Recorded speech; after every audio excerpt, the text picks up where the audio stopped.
In honor of my laziness, I ask, what is the best way to get around having to purchase and assemble all of these individual part numbers in the course of restoring our front locking differential for our 97 LX450, aka 80 series Landcruiser?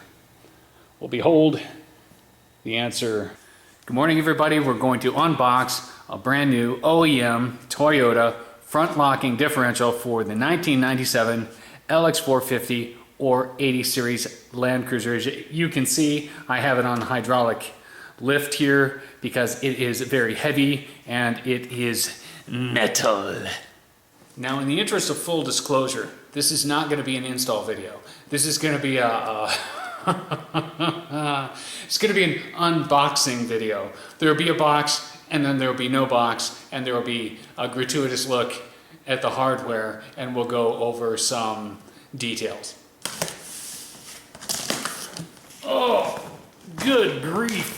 This is way too heavy for a man of my years, of my decades. Well, let's go ahead and scooter on out of here.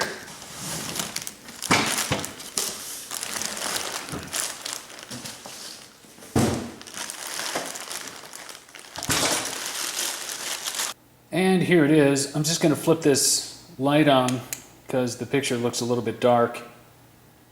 I'll just give you a slow, gratuitous look at it. And you can see they set the pinion gear really nice, you can see. Still see the markings.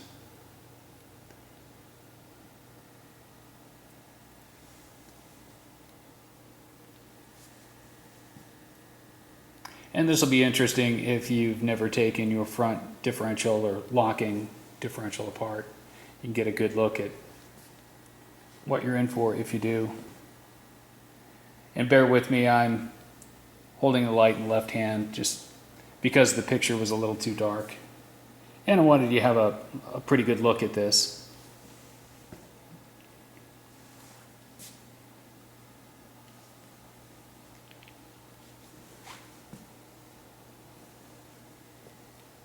Okay, don't mean to make it a merry-go-round video, but just wanted you to have a really good close-up look at it and a look at the locking actuator assembly. I'm just going to flip this light off and point out a couple of things really quick. And again, full disclosure, this is not an install video. In fact, I'm not even going to do this installation. I have other things going on, and we have a team that are building our LX450. What we're doing is supplying the parts to them, and then I'm documenting things as we go and just sharing it with you.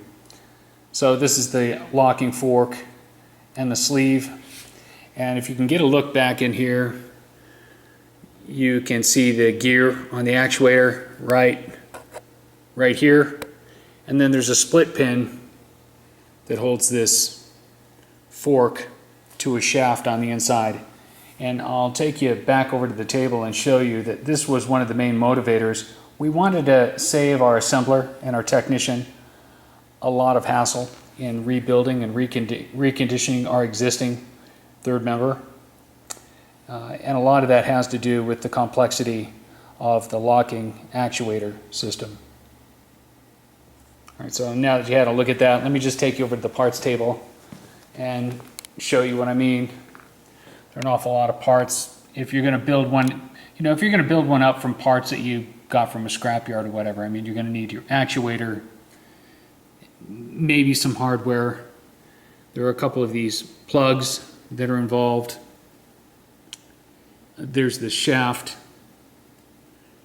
You got a plug, seat, spring, ball, all of the other parts. And of course, so that's the advantage of buying the one part number sub-assembly. It just saves you an awful lot of time, an awful lot of labor. Anyway, I hope you found this interesting, and thanks for hanging out with me. Miss y'all. Love you. Talk soon.